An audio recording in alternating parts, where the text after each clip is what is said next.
Fala galera, tudo bem com vocês? Oi, pessoal do Bíblia. Opa, bom demais estar com vocês mais uma vez. Super. Bora continuar Ai, a que nossa saudade. leitura bíblica em um ano.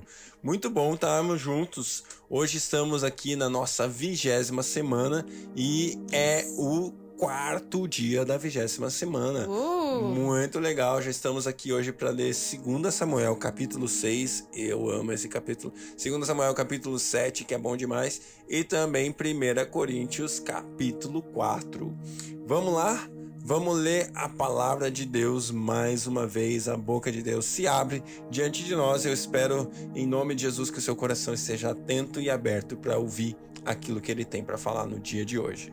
Vamos nessa. Sim, Pai, muito obrigada, Senhor, porque a Tua palavra, Senhor, é a força necessária que precisamos para viver, Senhor, os dias, Pai, que estão propostos, Senhor. Obrigada, Deus, porque o Seu conselho, Pai, é algo que nos traz paz, nos traz contentamento, nos traz direção, nos traz propósito, nos fortalece. Querido Deus, eu te agradeço, porque o Senhor nos convida e nos incentiva à fidelidade, Senhor.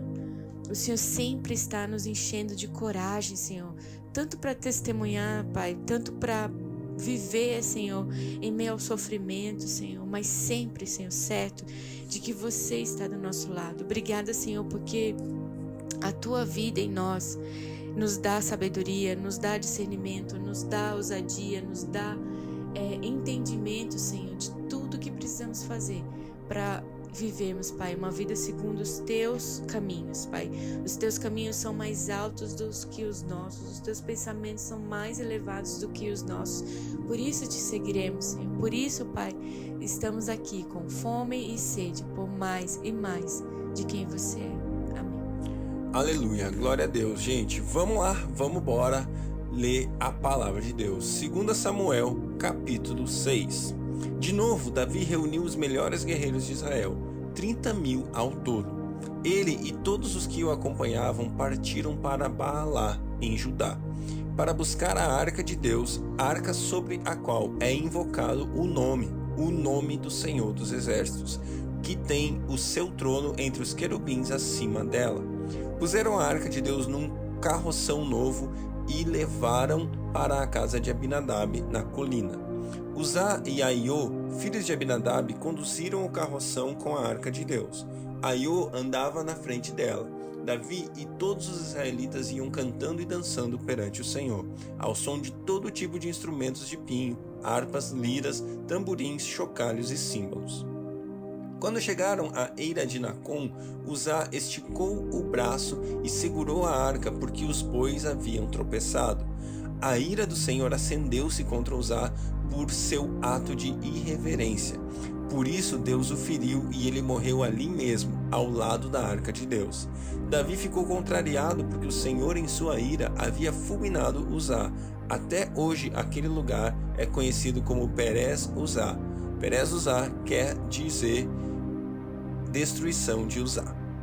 Naquele dia, Davi teve medo do Senhor e se perguntou: como vou conseguir levar a arca do Senhor? Por isso, ele desistiu de levar a arca do Senhor para a cidade de Davi. Em vez disso, levou-a para a casa de Obed-Edom em Gate. A arca do Senhor ficou na casa dele por 3 meses, e o Senhor o abençoou e toda a sua família. Disseram ao rei Davi: o Senhor tem abençoado a família de Obed-Edom e tudo o que ele possui por causa da arca de Deus.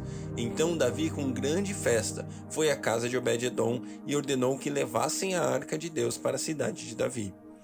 Quando os que carregavam a arca do Senhor davam 6 passos, ele sacrificava um boi e um novilho gordo.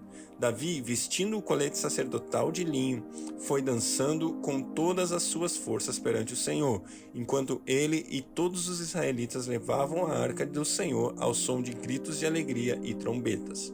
Aconteceu que, entrando a arca do Senhor na cidade de Davi, Mical, filha de Saul, o observava de uma janela. E, ao ver o rei Davi dançando e celebrando perante o Senhor, ela o desprezou em seu coração. Eles trouxeram a arca do Senhor e a colocaram na tenda que Davi lhe havia preparado. E Davi ofereceu holocaustos e sacrifícios de comunhão perante o Senhor.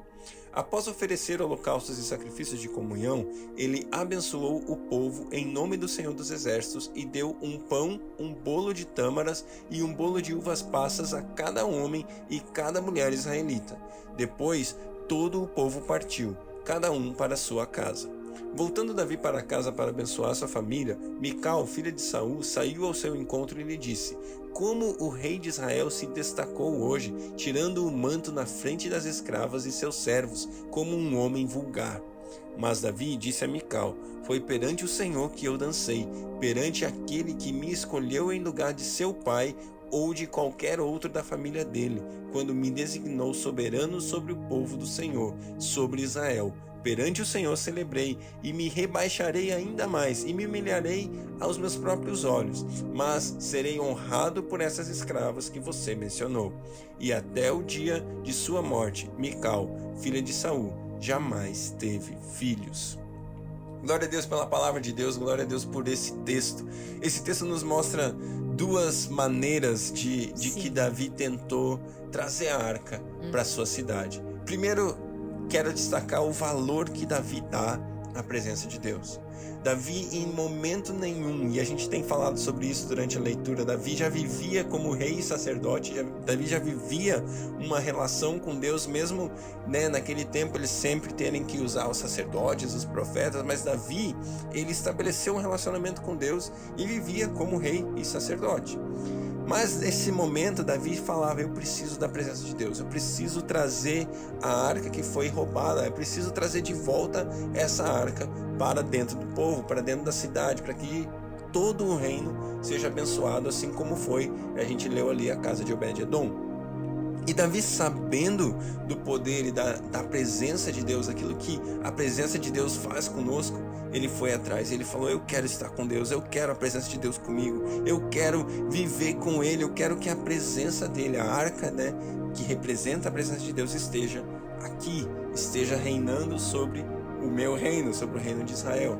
E assim Davi fez, e ele foi, e no primeiro momento, ele utilizou um método para buscar a arca. E esse método foi: vamos colocar num carro novo, numa carroça, um carroção, uma carroça nova, bem grande, vamos colocar a arca lá e vamos trazer. E o que aconteceu? A palavra nos conta que o método que Davi escolheu era um método humano, era um método natural, era um método que não era o jeito de Deus de carregar a presença. Isso assemelha até ao jeito que o povo inimigo fazia, porque quando a arca estava no meio do arraial do inimigo, eles colocaram a arca em cima de uma carroça de boi, colocaram alguns ídolos deles lá feitos de ouro e mandaram empurrando a arca lá pro acampamento de Israel. Então esse era o jeito do inimigo fazer a coisa. Exatamente. Ou seja, Davi utilizou um método mundano, digamos assim, para trazer a presença de Deus. Ixi, fogo estranho, não rola, não dá certo. Não podemos carregar a presença de Deus de qualquer jeito, sabe por quê? Porque a presença de Deus hoje e desde sempre, ela foi feita para ser carregada nos ombros dos seus filhos, nos ombros dos sacerdotes. E é assim que a arca era carregada. Lembra lá no início, quando a gente leu lá em Êxodo, quando a arca foi feita, eles colocaram varões, madeira de acácia coberta de ouro, e colocavam esses varões na arca e carregavam a arca sobre os ombros dos sacerdotes. Isso quer dizer que a arca, a presença de Deus hoje isso é assim, é carregada por quem? Por mim e por você. E assim então foi. Primeira vez Davi tentou carregar do método humano, do método mundano, do padrão: vou fazer uma BMW super top aqui, um super carrão, para trazer a presença de Deus com os meus bens, com as minhas obras, com as obras da carne, com as obras normais, com as obras que a mão do homem pode produzir. E às vezes você acha que você está fazendo a coisa super certa, porque Davi, ele pegou do seu tesouro particular.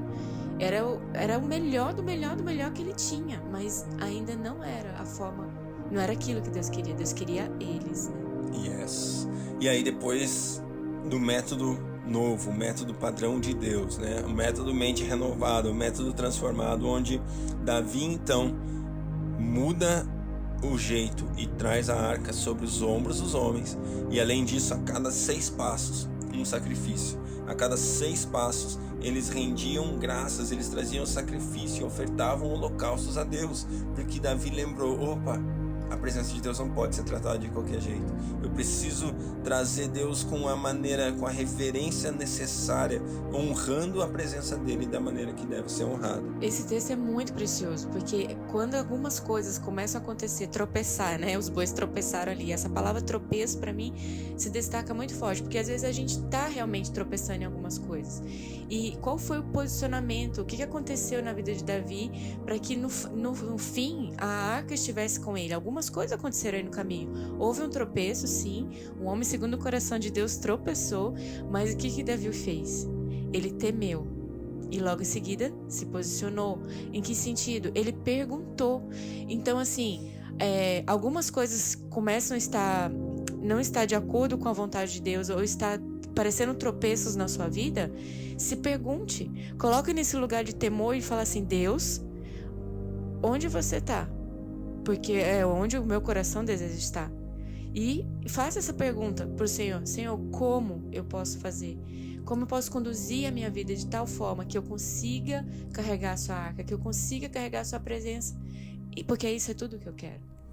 E para fechar aqui esse pensamento sobre esse texto, Davi, ele reconhecia o valor da presença de Deus de uma maneira tão intensa que o valor que existia sobre ser rei não tinha valor diante da presença de Deus. Status, né? Compliquei? Talvez sim, mas talvez não, porque eu queria dizer para você exatamente isso, sabe? Quando você entende o quanto você depende, o quanto você precisa de Deus, todo o resto, você pode ser o rei, você pode ser o cara do seu momento, você pode estar na crista da onda, no melhor momento da sua vida, sabe? Mas se você não tiver com Deus, cara, é lixo, é besteira, sabe? Davi, ele fala assim: eu me rebaixarei ainda mais, me humilharei ainda mais aos meus próprios olhos, mas eu preciso ter Deus, sabe? Eu coloco essa minha posição debaixo dos meus pés, no mais baixo de mim, porque eu quero a presença de Deus, eu quero estar com Deus, eu danço, eu canto, eu pulo, eu grito de alegria, porque finalmente a presença de Deus voltou, finalmente eu conquistei aquilo que realmente tem valor. E a gente vai ver depois, na verdade a gente já leu lá nos evangelhos, sabe? Quando o homem encontra o reino de Deus, ele troca tudo. Ele coloca tudo de lado para comprar o reino, para ter o reino de Deus, sabe? E é isso que Davi estava fazendo, ele colocou tudo de lado, porque ele encontrou aquilo que realmente é mais precioso. Sabe, que eu e você possamos viver a nossa vida encontrando aquilo que realmente importa, que é a presença, a glória e a graça de Deus na minha e na sua vida. Glória a Deus. 2 Samuel 7. Vamos continuar aqui e a gente daqui a pouco vai para 1 Coríntios capítulo 4. O rei Davi já morava em seu palácio, e o Senhor lhe dera descanso de todos os seus inimigos ao redor. Certo dia, ele disse ao profeta Natã: aqui estou eu, morando num palácio de cedro, enquanto a arca de Deus permanece numa simples tenda. Natã respondeu ao rei: faze o que tiveres em mente, pois o Senhor está contigo. E naquela mesma noite o Senhor falou a Natã: vá dizer ao meu servo Davi que assim diz o Senhor: você construirá uma casa para eu morar? Não tenho morado em nenhuma casa desde o dia que tirei os israelitas do Egito. Tenho ido de uma tenda para outra, de um tabernáculo para outro. Por onde tenho acompanhado os israelitas, alguma vez perguntei a um líder deles, a quem ordenei que pastoreasse Israel, o meu povo: por que você não me construiu um templo de cedro? Agora, pois, diga a meu servo Davi: assim diz o Senhor dos Exércitos: eu o tirei das pastagens, onde você cuidava dos rebanhos, para ser o soberano de Israel, o meu povo. Sempre estive com você por onde você andou e eliminei todos os seus inimigos. Agora eu o farei tão famoso quanto os homens mais importantes da terra, e providenciarei um lugar para Israel, o meu povo, e o plantarei lá, para que tenham o seu próprio lar e não mais sejam incomodados. Povos ímpios não mais os oprimirão, como fizeram no início, e têm feito desde a época em que nomeei juízes sobre Israel, o meu povo. Também subjugarei todos os seus inimigos. Saiba também que eu, o Senhor, estabelecerei para ele uma dinastia. Quando a sua vida chegar ao fim e você descansar com os seus antepassados, escolherei um dos seus filhos para sucedê-lo, um fruto do seu próprio corpo, e eu o estabelecerei o reino dele. Será ele quem construirá o templo em honra ao meu nome. Eu firmarei o trono dele para sempre. Eu serei seu pai, e ele será meu filho. Quando ele cometer algum erro, eu o punirei com o castigo dos homens, com açoites aplicados por homens. Mas nunca retirarei dele o meu amor, como retirei de Saul, a quem tirei do seu caminho. Quanto a você, sua dinastia e seu reino permanecerão para sempre diante de mim. Seu trono será estabelecido para sempre. E Natã transmitiu a Davi tudo o que o Senhor lhe tinha falado. Parênteses rápido aqui, esse reino estabelecido para sempre fala de Jesus, o filho de Davi, né? Então esse Jesus, filho de Davi, é o estabelecimento eterno do reino de Davi.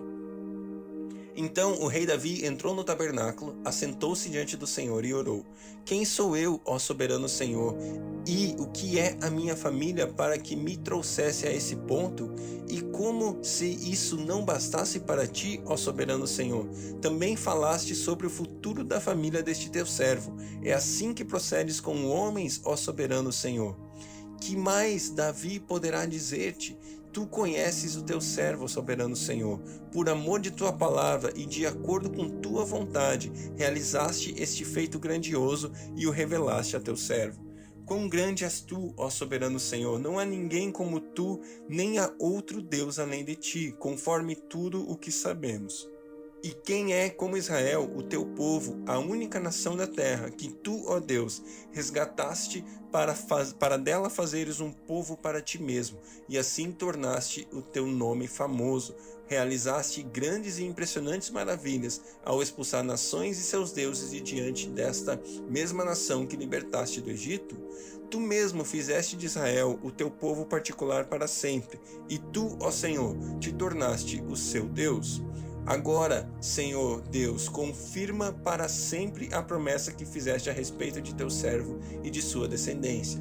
Faze conforme prometeste, para que o teu nome seja engrandecido para sempre, e os homens digam: O Senhor dos exércitos é o Deus de Israel, e a descendência de teu servo Davi se manterá firme diante de ti. Ó Senhor dos exércitos, Deus de Israel, tu mesmo o revelaste a teu servo, quando disseste: estabelecerei uma dinastia para você.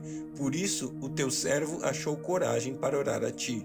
Ó soberano Senhor, tu és Deus, tuas palavras são verdadeiras e tu fizeste essa boa promessa a teu servo. Agora, por tua bondade, abençoa a família de teu servo, para que ela continue para sempre na tua presença. Tu, ó soberano Senhor, o prometeste, e abençoada por ti, bendita será sempre a família do teu servo. Glória a Deus. 1 Coríntios, capítulo 4. Portanto, que todos nos considerem servos de Cristo e encarregados dos mistérios de Deus. O que se requer desses encarregados é que eles sejam fiéis. Pouco me importa ser julgado por vocês ou por qualquer tribunal humano. De fato, nem eu julgo a mim mesmo, embora em nada minha consciência me acuse, nem por isso justifico a mim mesmo. O Senhor é quem me julga. Portanto, não julguem nada antes da hora devida. Esperem até que o Senhor venha.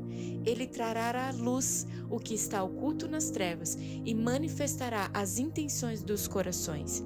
Nessa ocasião, cada um receberá de Deus a sua aprovação. Irmãos, aplique essas coisas a mim e a Apolo, por amor a vocês, para que aprendam de nós o que significa não ultrapassem o que está escrito. Assim, ninguém se orgulhe a favor de um homem em detrimento de outro, pois quem torna você diferente de qualquer outra pessoa? O que você tem que não tenham recebido? E, se o recebeu, por que se orgulha como se assim não fosse? Vocês já têm tudo o que querem. Já se tornaram ricos, chegaram a ser reis e sem nós. Como eu gostaria que vocês realmente fossem reis, para que nós também reinássemos com vocês. Porque me parece que Deus nos pôs a nós, os apóstolos, em último lugar, como condenados à morte. Viemos a ser um espetáculo para o mundo, tanto diante de anjos como de homens. Nós somos loucos por causa de Cristo, mas vocês são os sensatos em Cristo. Nós somos os fracos, mas vocês são fortes. Vocês são respeitados, mas nós somos desprezados. Até agora estamos passando fome, sede, necessidade de roupas. Estamos sendo tratados brutalmente. Não temos residência certa e trabalhamos arduamente com as nossas próprias mãos. Quando somos amaldiçoados, abençoamos. E quando perseguidos, nós suportamos. Quando caluniados, respondemos amavelmente. Até agora, nos tornamos a escória da terra, o lixo do mundo. Não estamos tentando envergonhá-los, não estou tentando envergonhá-los ao escrever essas coisas, mas eu procuro adverti-los como a meus filhos amados. Embora possam ter 10.000 tutores em Cristo, vocês não têm muitos pais, pois em Cristo Jesus eu mesmo gerei por meio do Evangelho. Portanto, suplico-lhes que sejam meus imitadores. Por essa razão, eu estou enviando a vocês Timóteo, meu filho amado e fiel no Senhor, o qual lhes trará a lembrança, a minha maneira de viver em Cristo Jesus, de acordo com o que eu ensino por toda parte em todas as igrejas. Alguns de vocês se tornaram arrogantes, como se eu não fosse mais visitá-los, mas irei muito em breve, se o Senhor permitir. Então saberei, não apenas os que estão falando esses arrogantes, mas que poder eles têm, pois o reino de Deus não consiste em palavras, mas em poder. E quem é que vocês querem? Devo ir a vocês com vara ou com amor de espírito e mansidão? Glória a Deus, aleluia. Glória a Deus pela sua palavra. Que Deus abençoe o seu dia e até amanhã.